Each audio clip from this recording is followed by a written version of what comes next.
ஏன்னா நல்லா இருக்கீங்களா எல்லோரும்? எல்லாருக்கும் வணக்கம்.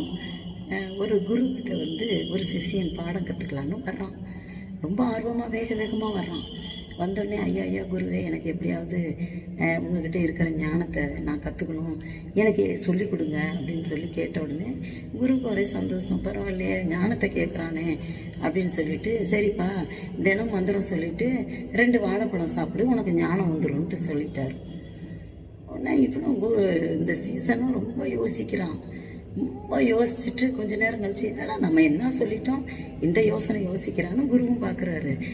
ஐயா குருவே, குவிச்சுக்காதீங்க, ஒரு சின்ன சந்தேகம். அப்படியா? சந்தேகமா? ஐயோ சொல்லு சொல்லு சொல்லு.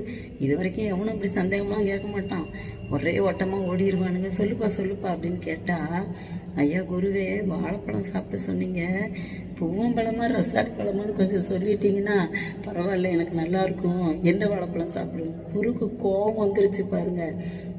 திருட்டு படவா இவன், நீயாட ஞானம் கற்றுக்க வந்தவன், மந்திரம் என்ன மந்திரம் சொல்லணும்னு நீ கேட்டிருந்தேன்னா உனக்கு ஞானம் வந்திருக்கும்.